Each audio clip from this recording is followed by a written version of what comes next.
কয়েকটি লেজও গজিয়েছে, সুন্দর ছোট ছোট লেজও গজিয়েছে। জনগণ যেহেতু বিএনপিকে ভোট দিয়ে সরকার গঠন করতে ক্ষমতা দিয়েছে, সেই জন্যই তাদের জ্বালা হচ্ছে এবং এই জ্বালার কারণেই তারা এইসব কর্মকাণ্ড করছে। তাই তো আমরা ধরে নেব, তাই নয় কি? আগে ঢাকায় অত্যন্ত অন্যায়, অত্যন্ত দুঃখজনক একটি হৃদয় বিদারক একটি ঘটনা ঘটছে। একটি ছোট্ট বাচ্চাকে কিভাবে হত্যা করা হয়েছে দেখেছেন। এখন আমরা প্রথম থেকে বলে এসেছি যে আইনের দৃষ্টিতে কোন ব্যক্তি যদি অপরাধ করে তার শাস্তি পেতে হবে। আইনের শাসন আমরা প্রতিষ্ঠিত করতে চাই। কিন্তু প্রিয় ভাই বোনেরা, আপনি যখন কোনো কাজ করেন, সেটি আপনার নিজের কাজ হোক, কৃষি কাজ হোক, সেটি যে কোনো কাজ হোক না কেন, সংসারের কাজ হোক, একটা নিয়ম কারণ আছে না? যে কোনো কাজ করতে তো কাজের একটা নিয়ম কারণ আছে। এই নিয়ম কারণটাকে মেনে নিয়ে তো কাজটা করতে হয়, তাই নয় কি? আপনি যদি হাঁস করেন, গরু করেন, ছাগল করেন, ধান চাষ করেন, শাকসবজি চাষ করেন, তারপরেও তো নিয়ম আছে। কখন আপনি বীজ বুনবেন, কখন আপনি পানি দিবেন, কখন আপনি সার দিবেন, নিয়ম কারণ আছে না?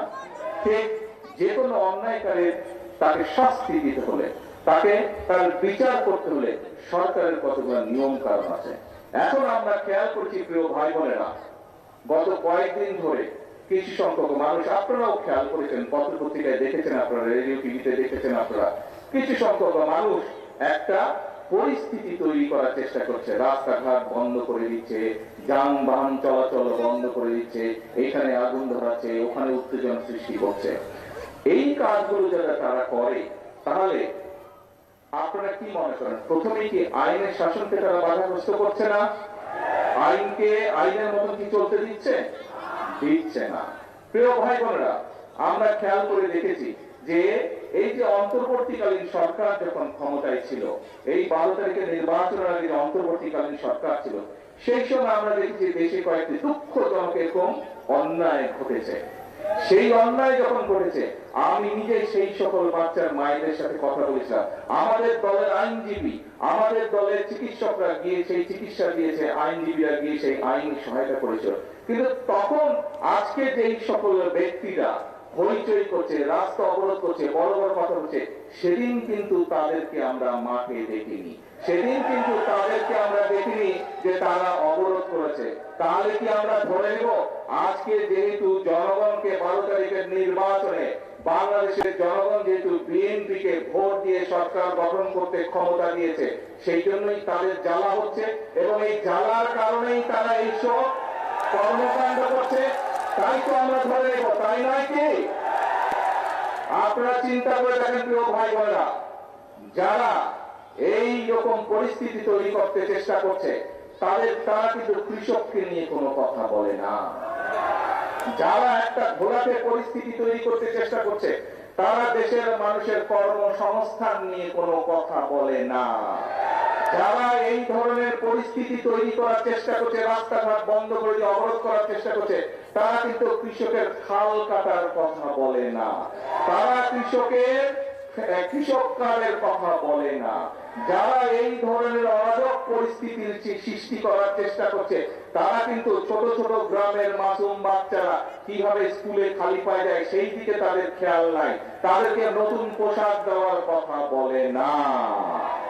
প্রিয় ভাই বোনেরা, আজকে যারা দেশের এইরকম পরিস্থিতি তৈরি করতে চায়, তাদের ব্যাপারে আপনাদেরকে সতর্ক থাকতে হবে, কারণ তারা অরাজক পরিস্থিতি সৃষ্টি করতে চাইছে। তারা যদি অরাজক পরিস্থিতি সৃষ্টি হয়, এই খাল কাটা বন্ধ হয়ে যাবে সারা বাংলাদেশে। ক্ষতিগ্রস্ত কে হবে? তারা যদি অরাজক পরিস্থিতি সৃষ্টি করে, তাহলে ফ্যামিলি কার্ডের যে বিতরণ, সেই বিতরণ বন্ধ হয়ে যাবে। ক্ষতিগ্রস্ত কে হবে?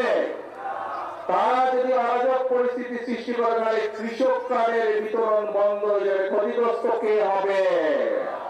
তারা যদি অরাজক পরিস্থিতি সৃষ্টি করে, তাহলে ইমাম সাহেবদের, মুয়াজ্জিন সাহেবদের, খতিব সাহেবদের, অন্যান্য ধর্মের যে ধর্মগুরু আছেন, তাদের সম্মানী দেওয়া বন্ধ হয়ে যাবে। ক্ষতিগ্রস্ত কে হবে? প্রিয় ভাই বোনেরা, তারা যদি অরাজক পরিস্থিতি সৃষ্টি করে রাস্তাঘাট বন্ধ করে, তাহলে গ্রামের বাচ্চাদেরকে যে আমরা নতুন স্কুল ড্রেস দিতে চাইছি, গ্রামের বাচ্চাদেরকে যে স্কুল ব্যাগ দিতে চাইছি, সেই প্রক্রিয়া বন্ধ হয়ে যাবে। ক্ষতিগ্রস্ত কে হবে? গ্রামের বাচ্চারা হবে। প্রত্যেকটি ক্ষেত্রে তাদের সেই অরাজক পরিস্থিতির কারণে ক্ষতিগ্রস্ত হবে গ্রামে বসবাসকারী খেটে খাওয়া মানুষ। প্রিয় ভাই বোনেরা, সেই জন্যই আজকে আমাদেরকে সতর্ক হতে হবে। আপনারা পত্রিকা পড়েন, আপনারা সোশ্যাল মিডিয়ায় যান, খবর নিয়ে দেখেন, ওই যে 5ই আগস্ট যাদেরকে দেশের এই বাংলাদেশের মানুষ এই দেশ থেকে বিতাড়িত করে দিয়েছিল, এই এখন যারা অরাজকতা সৃষ্টি করতে চাইছে, খবর নিয়ে দেখেন, ওই 5ই আগস্টে যারা বিতাড়িত তাদের সাথে এরা তলে তলে আবার খাতির শুরু করেছে। যেইভাবে 96 সালে করেছিল, যেইভাবে 86 সালে করেছিল, তাদের সাথে নতুন কয়েকটি লেজও গজিয়েছে, সুন্দর ছোট ছোট লেজও গজিয়েছে। প্রিয় ভাই বোনেরা, কাজেই আমরা এই দেশ থেকে স্বৈরাচারকে বিদায় করেছি। বাংলাদেশের জনগণ রাজপথে নেমে স্বৈরাচারকে বিদায় করেছে এই দেশ থেকে।